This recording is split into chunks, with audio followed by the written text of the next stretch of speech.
계속해서 우리 주일날 에스더서 말씀을 여러분들과 나누고 있는데, 이제 어느덧 에스더서 강론이 거의 이제 막바지에 다다르게 되었습니다.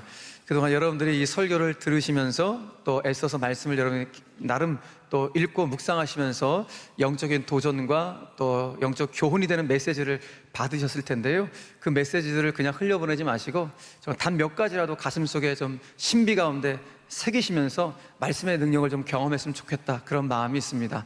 오늘도 여러분들하고 오늘 읽었던 본문 안에서 하나님이 우리 가운데 주시는 영적인 교훈 두 가지를 함께 나누려고 하는데, 오늘 이 두 가지의 메시지가 그야말로 우리의 신앙을 굳건하게 하고 새롭게 하는 그런 주님의 마음이 되기를, 주님의 말씀이 되기를 간절히 축원합니다. 자, 본론으로 바로 들어가서 오늘 주님이 저 여러분들 가운데 주시는 첫 번째 메시지는 무엇인가 하면은, 진짜 끝까지 우리가 하나님을 의지하고 신뢰하는 삶을 살면 반드시 온다, 어떤 날 은총의 날은 반드시 온다는 사실을 믿으라는 것입니다. 할렐루야.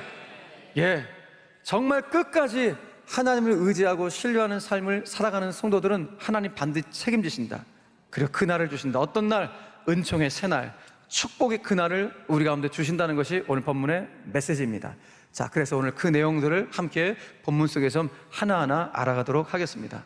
자, 우리가 지금 에스더서 말씀 어느 정도 배경을 다 알고 있지만 다시 한번 좀 말씀을 드린다면, 지금 페르시아 제국 안에 유대인들이 역사학자들에 의하면 한 400만 명 정도가 이 당시에 거주하고 있었을 것이다 라고 이야기를 합니다. 그런데 하만이라고 하는 그 당시에 페르시아의 총리였던 이 악한 하만이 하나님을 경외하고 하나님을 예배하는 유대인들을 모조리 다 학살하겠다는 정말 끔찍한 계획을 세우게 됐는데, 하나님의 은혜로 말미암아 이 모든 계획들이 하나하나 숲으로 돌아가는 과정들을 우리가 보고 있고, 그 계획을 세웠던 악한 하만은 드디어 처형이 되었습니다.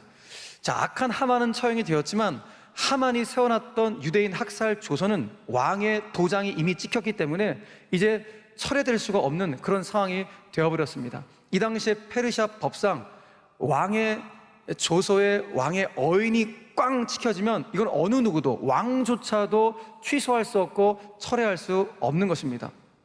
그러다 보니까 유대인의 피가 흐르는 에스더가 자기 동족들이 이제 조금 있으면 12월 13일이라는 그 날짜가 다가오면 그 한 날 모조리 다 우리 민족이 학살당하게 되니까 너무너무 이건 막아야겠다는 마음이 간절해서 본인도 이 페르시아 법을 알매도 불구하고 남편 아하수에로 왕에게 다가가서 여보, 이거 좀 어떻게 좀 할 수 없냐 하면서 정말 애원하고 간청하는 내용을 보았습니다. 왕이 아내의 이 간청을 들으면서 안타깝죠. 그런데 여보, 이 법은 나도 어떻게 할 수가 없는 법이요 라면서 안타깝기는 왕도 마찬가지였습니다. 그 순간 하나님께서 아하수에로 왕의 마음속으로 개입해 들어오셨습니다. 개입해 들어오셔서 아하수에로 왕에게 그야말로 하나님의 창조적인 대안을 집어넣어 주셨습니다. 그 창조적인 대안은 무엇인가 하면은 하만의 유대인 학살 조서를 완전히 무력화시킬 수 있는 새로운 조서를 쓰라는 대안을 하나님이 주신 것입니다. 그래서 아하수에로가 본인은 물론 그것이 하나님이 주셨다고 생각 안 했겠죠. 본인의 생각으로 생각했겠지만 하여튼 본인이 떠오른 이 아이디어를 가지고 새롭게 총리가 된 모르드게에게, 자기 아내 에스더에게 이야기를 합니다. 여보게들, 자네들도 잘 알지만 내가 하만한테 속아갖고 내가 그 유대인 학살 조서에 도장을 찍어갖고 지금 어찌할 수 없는, 철회할 수 없는 이런 상황은 자네들도 잘 알지 않은가? 그런데 내가 이런 생각을 해봤네. 새로운 조서를 써보면 어떻겠는가? 자네들의 마음이 담긴, 자네들의 뜻이 거기에 다 담긴 새로운 조서를 써가지고 나한테 가지고 오면 내가 묻지도 따지도 않고 자네들이 써온 그 조서에 왕의 도장을 꽝 찍어주겠네. 그래서 모르드게가 그 이야기를 듣고 한 2달여간의 연구해서 그 새로운 조서를 기록하여 드디어 발표하게 되었습니다. 발표했더니 그 새로운 조서에는 그 2가지의 내용이 실려 있었습니다. 첫 번째, 왕이시여, 우리 페르시아 제국 내에 살고 있는 유대인들이 이렇게 페르시아에 어떻게 보면 식민지 백성으로 살고 있지만 아무 힘이 없지만 우리 유대인들도 스스로 생명을 좀 지키고 보존할 수 있도록, 우리 유대인들도 무기를 가지고 무장할 수 있도록 그걸 좀 허락해 주십시오 라고 첫 번째 청원을 올립니다.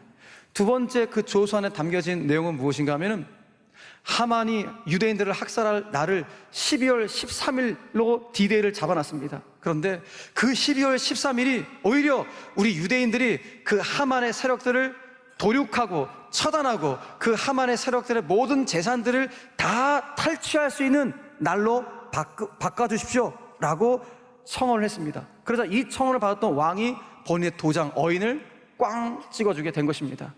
시간이 흘러 드디어 그날 12월 13일 그날이 되었습니다. 그것이 바로 오늘 우리가 읽은 9장 1절의 말씀입니다. 자, 9장 1절 말씀을 같이 한번 또박또박 읽어보겠습니다. 시작. 아달월 곧 12째 달 13일은 왕의 어명을 시행하게 된 날이라. 유다인의 대적들이 그들을 제거하기를 바랐더니 유다인이 도리어 자기들을 미워하는 자들을 제거하게 된 그날에 그랬어요. 여기 보세요. 유다인의 대적들, 그러니까 하만의 추종 세력들이 그들을, 유대인들을 제거하기를 그렇게 바랬는데 도리어 어떤 일이 12월 13일에 벌어졌다는 거예요? 유다인이 오히려 자기들을 미워하는 자들, 그러니까 하만의 추종 세력들을 도리어 제거한 날이 되었다라는 거예요. 그야말로 대반전의 역사가 일어나게 된 것입니다. 12월 13일 이 날이 뒤집어질 수 있을까?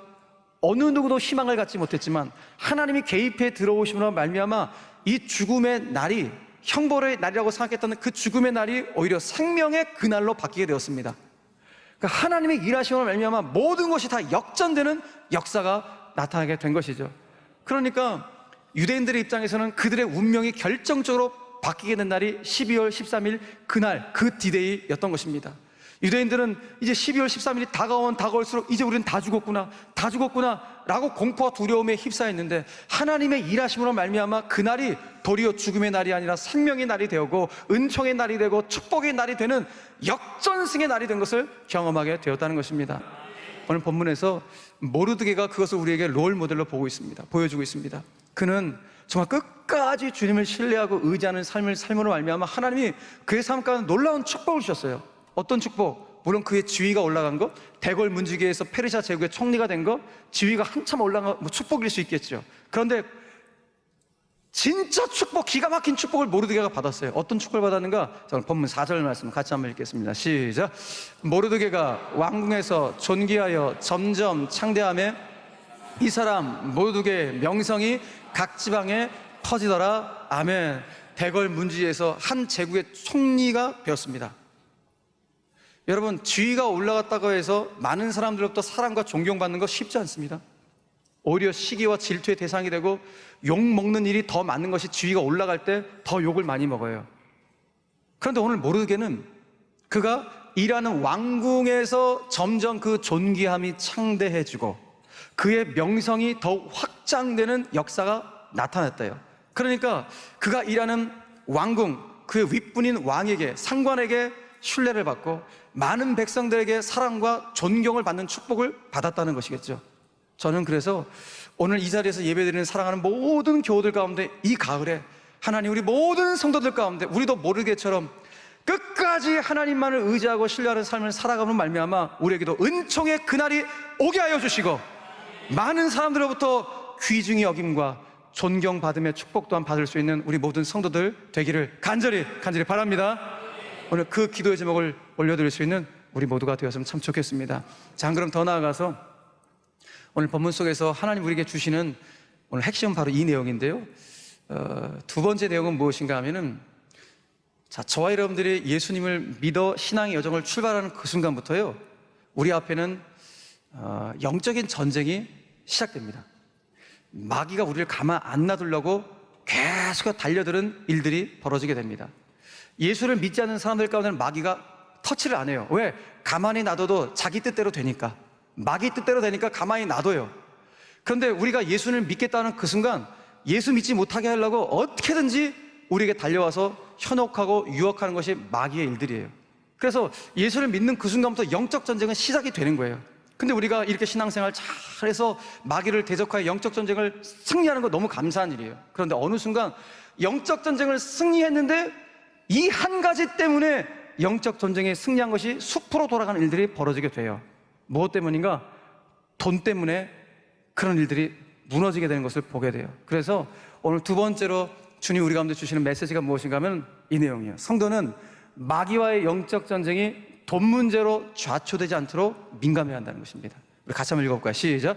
성도는 마귀와의 영적 전쟁이 돈 문제로 좌초되지 않도록 해야 한다. 이것이 오늘 본문 속에 들어있는 내용인데, 자, 이 내용들을 함께 좀 나눠보도록 하겠습니다. 자, 오늘 본문의 내용이 1절부터 16절까지 굉장히 길었는데요. 이제 본문 5절에서 마지막 16절까지는 어떤 내용인가 하면은 새로운 조서 안에 있는 내용들이 이제 실현되는 거예요. 그 새 조서 안의 내용은, 아이고, 우리 유대인들은 무기 좀 주십시오. 우리 스스로 생명을 좀 보존할 수 있도록, 무장할 수 있도록 무기를 달라고 했어요. 그 무기를 받은 유대인들이 12월 13일 그 한날에 도리어 하만의 세력들을 도륙하고 처단하는 과정들을 16절까지 아주 상세하게 쭉 기록한 것을 보여주고 있습니다. 자, 그런데 여기서 우리가 오해하지 말 것은, 아니 성경에 무슨 유대인들이, 하나님 믿는 백성들이 무슨 페르시아 사람들을 이렇게 다 도륙하고 처단하고 제거하고 무시무시한 단어들이 있으니까 이거 뭔가 이상한 거 아닌가? 이렇게 오해할 가능성이 있는데, 지금 유대인들이 전투를 벌이고 있는 그 대상은 원래부터가 악한 사람들이에요.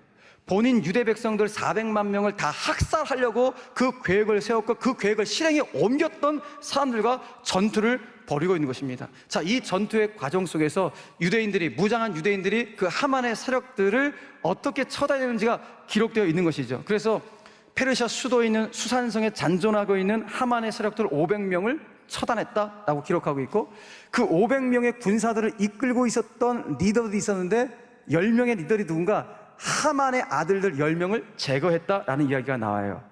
하만은 죽었잖아요. 근데 하만의 아들들이 아버지의 뜻을 이어받아서 유대 백성들 다 죽이려고 이 실행을 계속했는데, 유대인들이 이 하만의 10명의 아들까지 다 처단하게 되었다는 것입니다. 자, 지금 이게 페르시아 수도 안에서 이루어지는 일이니까, 도성 안에서 이루어지는 일이니까 이 모든 일들이 왕에게 보고가 들어왔겠죠. 이 보고를 받았던 왕이 왕후 에스더에게 이야기를 합니다. 여보, 지금 이런 일이 계속 벌어지고 있는데 당신 나한테 또 요구할 소총이 있으시오? 소원이 있으시오? 소원이 있다면 말해보시오. 내가 다 그 소원을 응답해 주겠어. 내가 다 들어주겠어. 라고 이야기를 합니다. 그랬더니 에스더가 이때 자기 남편 왕에게 두 가지의 부탁을 합니다. 첫 번째 부탁은 무엇인가 하면, 여보, 지금 전투 중에 하만의 10명의 아들들이 다 죽었다는 소식을 들었습니다. 그런데 그 하만의 10명의 아들들의 시체를 장대에 매달아서 많은 사람들이 볼 수 있도록 해주십시오 라고 부탁을 한 거예요. 끔찍하죠. 에스더가 왜 이런 부탁을 했을까? 뭐르긴 해도 지금 하만의 잔존 세력들이 너무 많은데 그들이 유대인들을 여전히 학살하려고 하니까 당신들, 우리 유대 백성들을 우습게 여기지 말라는 경고 차원에서 그 하만의 10 아들들을 사람들이 다 보는 자리에 매달아 달라고 이야기를 했던 것입니다. 두 번째 부탁을 또 하나 하게 되는데, 두 번째 부탁은, 왕이시여, 우리가 지금 12월 13일 저 하만의 추종 세력들과 지금 전투를 벌이고 있는데, 전투를 벌이다 보니까 하만의 세력들이 너무 많습니다. 한날 우리가 저들을 처단한다는 게 불가능합니다. 그러니 하루만 더 연장해 주십시오. 우리가 저들과 전투할 수 있는 날을 12월 13일이 아니라 12월 14일에도 전투를 벌일 수 있도록 하루만 더 연장해 달라고 요청을 한 것입니다. 왕이 오케이 허락을 해준 것입니다. 그래서 12월 14일 날 그 유대인들이 계속해서 전투를 벌여서 오늘 수산성에 남아있는 300명의 하만의 추종 세력들을 더 처단을 하고, 또 페르시아 각지에 흩어 살고 있는 하만의 세력들 7만 5천 명을 제거했다는 이야기가 오늘 본문에 실려져 있는 것입니다. 여러분, 너무 놀랍지 않습니까? 하만은 이미 죽었다고요. 하만은 이미 죽었는데 하만의 추종 세력들이 여전히 하만과 같은 생각을 갖고 유대인들 모두를 다 학살하려는 그 계획을 계속 실행해 가고 있다는 것이 너무 무서운 거예요. 그러니까 계속해서 유대인들 죽이려고, 하나님 믿는 백성들을 죽이려고 막 달려들고 있는 이 하만의 세력들을 보면서 이게 너무 놀라운 거예요. 여러분, 그런데 우리가 여기서 이제 영적으로 이제 해석해 들어가야 되는데, 이 하만의 세력들은 영적으로 누구를 말하는가? 어떤 존재를 말하는가? 악한 마귀를 말한다는 거예요. 여러분, 악한 마귀도 우리 예수 믿는 사람들을 어떻게든 넘어뜨리려고 으르렁거리면서 우는 사자같이 계속 달려와서 우리를 죽이려고 한다는 것이죠. 이때 하나님을 믿는, 예수를 믿는 우리 백성들은 어떻게 될 것인가? 그 마귀의 공격 앞에 뒷걸음질 칠 것인가? 그렇지 않다는 거예요. 우리는 주님의 능력으로 무장해서 그 마귀를 반드시 대적해야 된다. 마귀와 끝끝내 싸워 이겨내야 된다. 이것이 오늘 성경의 가르침인 거예요. 그래서 베드로전서 5장 8절 이하에서는 우리 성도들이 마귀를 어떻게 싸워야 될 것인가 우리가 이렇게 말씀합니다. 같이 한번 선포하겠습니다. 베드로전서 5장 8절 말씀 시작. 근신하라 깨어라 너희 대적 마귀가 우는 사자같이 두루 다니며 삼킬 자를 찾나니 너희는 믿음을 굳건하게 하여 그를 대적하라. 마귀를 대적하는데 어떻게 해요? 믿음을 굳건하게 하여 마귀를 대적해야지 마귀의 공격 앞에 뒷걸음질 쳐서는 안 된다는 것이 성경의 가르침인 것입니다.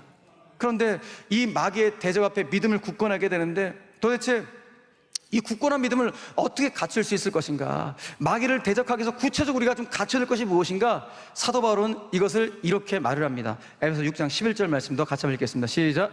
마귀의 간계를 능히 대적하기 위하여 하나님의 전신갑주를 입으라. 그러니까 하나님의 전신갑주를 우리가 취한 다음에 마귀를 대적할 수 있어야 한다는 거예요. 자, 그렇다면 하나님의 전신갑주가 무엇이었습니까? 여러분 많이 알고 계시죠? 에베소 6장의 내용들 간단하게 정리해 본다면 우리가 마귀를 대적하기 위해서 첫 번째로 진리의 허리띠로 무장해야 된다는 거예요. 진리라는 허리띠로 무장해야 돼요. 왜? 여러분 마귀는요 진리하고 거짓을 섞어갖고 우리를 공격해 들어와요. 그래서 뭐가 참인지 뭐가 거짓인지 뭐가 진리인지 뭐가 비진리인지를 헷갈리게 만드는 것이 마귀의 공격이에요. 여러분 깨끗한 물에 독 한 방울 딱 타면 바로 독국물 되듯이 이 성경을 마귀는 갖고 들이대면서 여기서 1%, 2%의 거짓으로 우리에게 다가와서 우리를 현혹시키는 거예요. 그래서 그걸 받는 자들은 이단들이 다가왔을 때 이게 맞는 말 같기도 하고 안 맞는 말 같기도 하면서 여기서 헷갈리기 시작하는 거예요. 마귀가 이렇게 공격해 들어온다고요. 그러므로 우리가 마귀를 대적하기 위해서는 반드시 진리로 무장할 수 있어야 한다는 거예요. 두 번째, 의의 호심경을 붙여야 한다는 거예요. 의의 호심경을 쫙 부착해라. 의의 가슴바지를 부착해야 한다는 거. 왜? 마귀는 성도를 어떻게 공격해요? 나와 하나님과 관계가 점점 멀어질 수 있도록 하는 것이 마귀의 관계예요. 사도 바울은 의를 하나님의 관계라고 했어요. 그러니까 성도가 마귀를 대적하기 위해서는 하나님과의 관계가 친밀해야 돼요. 하나님과의 관계가 돈독해야지만이 그 마귀를 대적할 수 있기 때문에 의의 호심경, 하나님과의 관계의 호심경을 가슴에 부착하고 살아가야 된다. 세 번째, 구원의 투구를 써야 한다는 거예요. 여러분 마귀의 최종 공격 목표가 무엇입니까? 저 여러분들이 갖고 있는 구원의 확신을 흔들게 하는 거예요. 내가 구원받았나? 나 천국 갈 수 있나? 이렇게 구원받은 것에 대해서 확신이 없게 하는 것이 마귀의 최종 공격이에요. 그래서 구원받지 않은 백성으로 우리를 만들려고 하는 것이 마귀의 목표라니까요. 그러니까 저와 여러분들 가운데 있어야 할 게 뭐예요? 내가 구원받았다는 사실을 확고하셔야 돼요. 구원은 하나님의 은혜로 받는 거예요. 예수를 믿음으로 받는 거예요. 하나님이 세상을 이처럼 사랑하사 독생자를 주셨으니 이는 그를 믿는 자마다 멸망하지 않고 영생을 얻게 하려 하심이라 믿으시길 바랍니다. 믿는 자마다 영생이에요. 구원이 있다고요. 근데 아이고 그렇게 살아갖고 구원받을 수 있겠어? 이렇게 또 현혹해 들어오면 그래 맞아 내가 구원받은 백성 맞나? 이렇게 헷갈리기 시작하는 거예요. 그러나 내가 받은 구원은 어느 누구도 흔들 수 없다는 사실을 믿으시길 바랍니다. 그러므로 마귀의 공격 앞에 구원의 투구를 탁 쓰셔갖고 그래 나는 구원받은 백성이야 라는 이 구원의 확실히 흔들리지 않고 구원의 감격으로 살아갈 수 있는 구원의 감사로 살아갈 수 있는 우리 모든 성도들 되기를 간절히 바랍니다. 네 번째 하나님의 전신갑주는 무엇인가? 평화의 신발을 신으라는 거예요. 여러분 마귀의 주 전공이 무엇입니까? 마귀의 주 전공은 사람과 사람 사이를 이간질 시켜갖고 갈라서게 하는 거예요. 그러나 예수님의 전공은 뭐예요? 평화 만드는 거예요. 그러므로 성도가 마귀를 대적하기 위해서는 예수님 닮아서 우리가 발걸음이 닿는 곳곳마다 평화의 통로, 피스메이커가 돼야 돼요. 어떤 경우에 트러블 메이커가 되지 마시고 우리가 가는 곳곳마다 평화를 창조하고 평화를 만들어낼 수 있는 평화의 사도가 되는 것, 이것이 바로 마귀를 대적할 수 있는 길이라고 성경은 말씀한다는 거예요. 다섯 번째, 믿음의 방패를 들라고 성경은 말씀합니다. 여러분 왜 성도가 믿음의 방패를 들어야 합니까? 마귀가 이놈이요 우리 성도들을 공격해 들어오는데 엄청난 불화살을 얼마나 쏘아대는지 몰라요. 미움과 증오의 불화살을 쏘아대고 공포와 두려움의 불화살을 쏘아대고 염려과 걱정의 불화살을 쏘아대고 뭐 수많은 불화살들을 우리 가운데 막 쏘아대니까 이거 무엇으로 막을 것인가? 굳건한 믿음으로 막아야 된다는 거예요. 그래서 믿음 흔들리지 않아야 된다. 어떤 경우에도 믿음 버리지 말아야 된다 라는 거예요. 그래서 마귀를 대적하기 위해서는 반드시 믿음 생활을 잘 할 수 있어야 한다는 거. 이게 다섯 번째예요. 여섯 번째 우리가 취해야 될 전신갑주가 무엇인가? 마지막 성령의 검을 쫙 들한다는 거예요. 성령의 검은 하나님의 말씀이래요. 말씀. 여러분, 나머지 모든 뭐 구원의 투구부터가 모든 것들은 방어용인데 검만 공격용이야. 그러니까 왜 우리가 이걸 들어야 돼요? 마귀가 우리를 공격하려고 할 때 이번엔 내가 먼저 공격한다 이놈아. 그래갖고 성도가 마귀를 먼저 선제 공격할 수 있도록 해야 된다는 것입니다. 그게 뭐예요? 하나님의 말씀이라는 거예요. 그래서 내 마음의 칼집에 언제나 성령의 검이 꽂혀 있어야 돼요. 그러니까 내 심령 안에 하나님의 말씀이 언제나 가득 채워 있어야 한다는 거예요. 하나님의 말씀을 암송해야 되고, 말씀을 묵상해야 되고, 말씀을 통독하면서 마귀가 나의 공격에 들어올 때 말씀으로 대적하는 거예요. 성령의 검의 말씀으로 대적하게 될 때 우리가 마귀를 이길 줄로 믿으시길 바랍니다. 바로 이것이 진리로 무장하고 하나님과의 관계가 가까워지고 구원의 확신을 꽉 갖고 평화의 통로가 되어지고, 그리고 굳건한 믿음을 부여잡고 하나님 말씀으로 무장할 때 마귀를 대적할 수 있는데, 이건 우리가 다 취해야 될 것들이에요. 그런데 오늘 본문 속에서 우리가 간과하지 말아야 할 내용이 무엇인가 하면은, 우리가 마귀의 대적에 승리하기 위해서 취할 것도 있지만 버려야 할 것도 있다는 것을 말씀하고 있다는 거예요. 무엇을 버려야 될 것인가? 욕심을 버려야 된다. 욕심을 버려야지만이 이 마귀와 대적에서 완전한 승리를 가져올 수 있다는 것입니다. 그래서 오늘 우리가 본문을 읽었지만 이 본문 안에서 우리가 좀 주목해서 봐야 될 표현이 하나 있어요. 자, 그 내용이 좀 세 군데에 걸쳐 나오는데, 자, 10절 말씀 보십시오. 유다인의 대적 하만의 10아들, 하만의 10명의 아들을 죽였으나, 다 같이 시작. 그들의 재산에는 손을 대지 아니하였더라. 자, 15절 말씀 보니까 또 300명을 수산성에서 도륙하되, 다 같이 시작. 그들의 재산에는 손을 대지 아니하였더라. 자, 16절 하반절 말씀 보니까 자기들을 미워하는 자 7만 5천 명, 페르시아 제국에 흩어져 살고 있던 그 많은 하만의 세력들 7만 5천 명을 도륙하되, 다 같이 시작. 그들의 재산에는 손을 대지 아니하였더라. 아멘. 자, 이렇게 성경에 똑같은 표현이 연달아 3번 집중되어 나온다는 것은 우리에게 뭔가를 강조하고 싶은 거겠죠. 무엇을 강조하고 싶은 것일까요? 일단 영적으로 해석해서면은 우리가 마귀와의 영적 전쟁을 치렀다고요. 그래서 승리를 거뒀어요. 승리를 거뒀는데 그 승리가 재물이라는, 돈이라는 문제 때문에 때때로 무너지는 케이스가 있으니까 이 부분을 정말 예민하게 살필 수 있어야 되는 것을 우리 가운데 보여주는 본문이 바로 이 본문이에요. 자, 그래서 한번 이 내용을 한번 살펴보려고 하는데, 자, 잠깐 보세요. 자, 지금 새로운 조소가 발표가 돼갖고 그 새로운 조서에 맞춰갖고 지금 전투를 벌이지 않았습니까? 그 새로운 조서에는 2가지 내용이 있었다 그랬죠. 아니, 우리 유대인들에게 무기 주십시오. 무장하겠습니다. 그래서 우리의 생명을 스스로 지키겠습니다. 그래서 그 무기를 가지고 전투를 벌였다고요. 그래서 전투를 벌여서 많은 하만의 추종 세력들을 다 처단했어요. 처단했는데 그들의 재산에는 손을 대지 아니하였다는 거예요. 자, 그런데 그 조서에는 어떤 내용도 있었어요? 우리를 대적하는 그 하만의 세력들의 재산도 다 탈취할 수 있도록 해주십시오 라는 내용이 그 조서 안에 들어있었어요. 그러므로 조서대로 해도 전혀 문제가 되지 않는 일이었어요. 그런데 지금 모르드게하고 에스더의 휘하 아래에서 지위를 받고 있는 유대인들은 그 재산에, 그들의 대적들의 재산에 손을 대지 아니했다는 것입니다. 이게 굉장히 중요해요. 왜 그랬는가? 전투의 목적이 그들의 재산에 손대는 것에 있지 않았기 때문이에요. 이 전투의 목적이 무엇입니까? 본인들의 생명을 보존하는 거예요.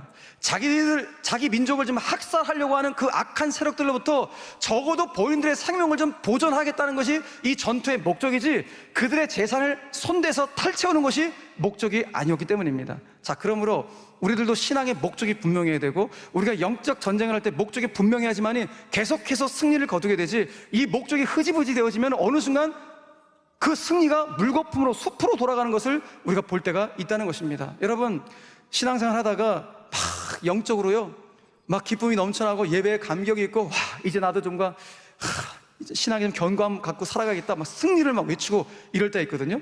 또 교회적으로도 교회가 막 폭발적으로 부흥하고 막 힘이 있는 것 같고 막 이런 순간, 예. 이런 순간, 어느 한순간에 그 모든 것들이 훅 무너지는 순간을 경험할 때가 있어요. 교회적으로는 언제 무너지는가? 대개 돈 문제 때문에 무너지는 케이스가 굉장히 많아요. 저는 바라기는, 저와 여러분들이 섬기는 우리 수원제일교회는 마귀가 제일 좋아하는 돈 문제로 시험에 드는 일이 단 한순간도 없게 되기를 간절히 바랍니다. 네. 단 단 한순간도 돈 문제로 서로가 서로에게 또 교회적인 문제 때문에 시험에 드는 일이 한순간도 없고, 오히려 우리 교회는 마귀와의 영적 전쟁에서 승리하되, 승리해서 정말 교회를 교회되게 만들고 예배를 예배답게 만드는, 그래서 이 시대에 하나님이 찾으시는 과연 그 교회, 하나님이 이 시대에 정말 한 사람의 성도를 찾으신다면 과연 그 성도, 그런 성도와 그런 교회로서 멋지게 세워져 갈 수 있는 우리 모든 성도님들, 우리 교회가 되기를 주 예수 그리스도의 이름으로 간절히 축원합니다. 축원합니다.